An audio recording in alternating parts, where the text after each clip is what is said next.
Now that, of course, is a workable criteria. We can use that. We can do moral philosophy. We can do calculus of the kinds of things that we need to do in order to maximize the welfare of humans and sentient beings. You can do logic to discover when your beliefs contradict other beliefs if both of them are attempting to aim at the same end of the welfare of humans and sentient beings.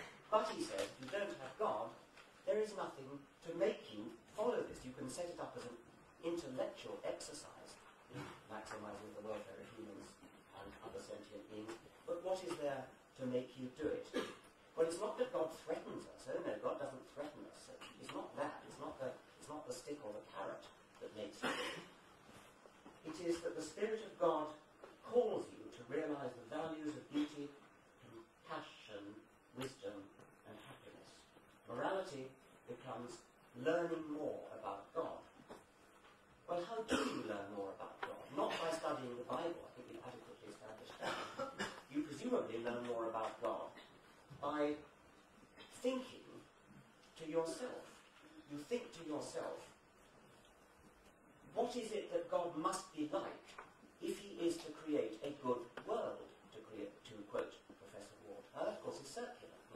You're using your man-given, your intelligence-given ability to decide what a good world is. You're saying, well, if God's good, that's what he'd be after. And therefore, I am going to strive to do God's will by doing that thing. But of course, the input as to what is the good, the input that enables you to decide what's good and what's bad, comes from you. It comes, in other words, from exactly the same source as I'm advocating. It comes from your brain. We sit down together and we think. We think with goodwill, we think with cooperation, we think with foresight, we try to work out what we think would be good.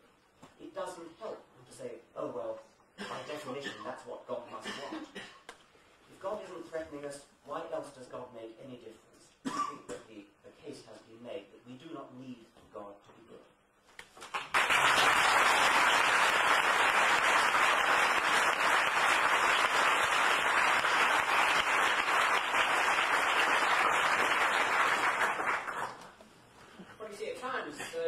Convergence comes quite close and then disintegrates again as you look at it. But the convergence is that there is an agreement. I think the reflection and rationality do enter into the process. So it's not a matter of blind religious faith in a truly religious attitude to morality, which says we don't know that we've actually got this right. We are seeking to see what it is that is truly correct in morality. It's that notion of correctness which seems to me to make discovery a more apt metaphor than invention of the reflection is at work in both.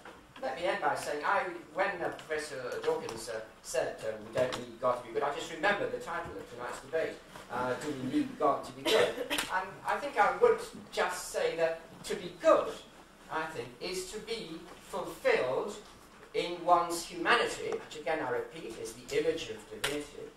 And to be fulfilled in that humanity is to be fulfilled with compassion, with love, with creativity, with sensitivity. And I do not think that anybody, whether on this platform or on it, can achieve that fulfillment without God's active cooperation.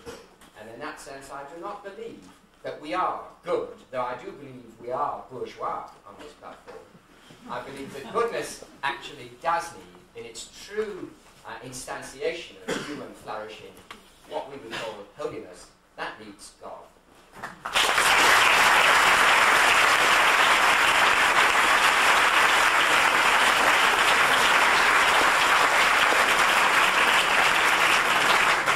We're going to take a 10-minute break.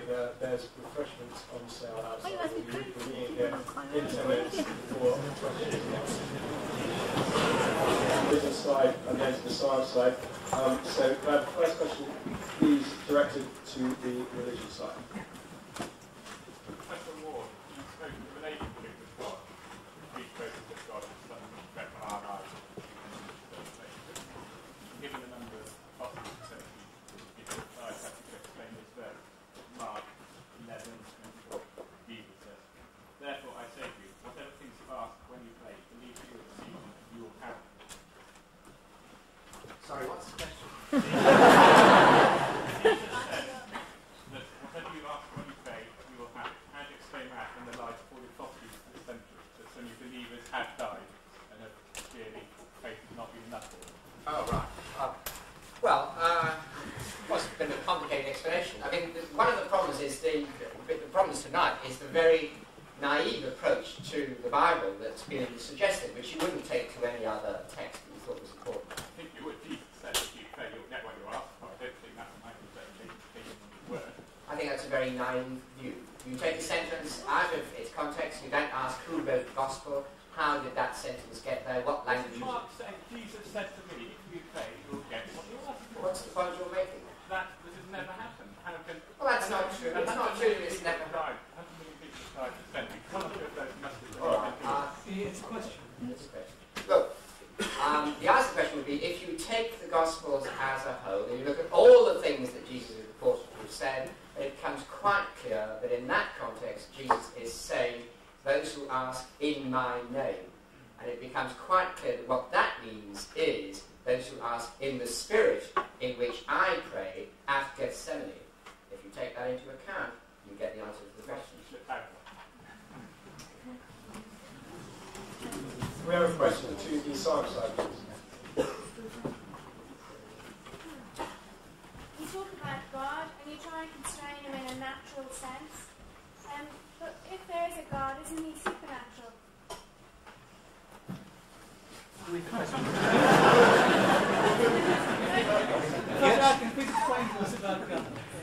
So if he's supernatural, how can you begin to try and confine him to the natural world and explain him in a natural?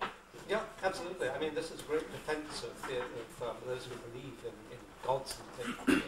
They've constructed a kind of eel who slips through the crevices of reality, where you can't reach him by rational argument. It seems to be a sort of abnegation of the human ability to reason, to try to grapple with that side of kind of ridiculous remark. I mean, you're not making a ridiculous remark. You're just echoing the remarks that theologians and believers make. I'm not a theologian, but I've met the living God in the spirit of Jesus, and in my relationship with that, which cannot be constrained or confined in any way. I think it's most important, if you are determined to believe in God, to go down that to detach yourself from reality. It's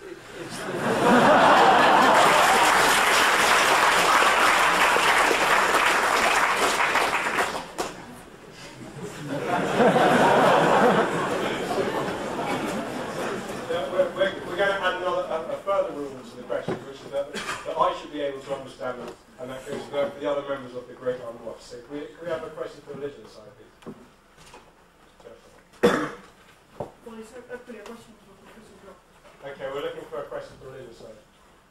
Yes, for Professor Ward. You talk about discovering morality in the sense of discovering God in an abstract sense. Given that many acts of goodness will deprive others or even be detrimental to others, is then my sense of morality not purely relative to my own particular perspective? No, I suppose if you think there is an objective morality, though it may be true that not everything you do is going to be helpful to others, there will be a correct answer to an ethical question, right? That correct answer will be often very complicated, but there's no reason for thinking that there isn't an answer to an ethical question. I mean, that's a fundamental ethical divide, isn't it? I mean, people think there's no answer to the question, you just decide something, and that's it, that's all you have to do. And there are other people who think, well, there's an answer to this question, and then perhaps religious people might say, well, there's an answer, and they will divide. On some of them think the answer is pretty clear, and others will say it's not so clear. So the gradations are a lot bigger than this very black and white divide between religion and science, or God and no God. It's a continuum. But I think that where people who stress the discovery part of ethics are stressing that it's not something that, if you said the opposite, you wouldn't be wrong. Right? And that is the thing I think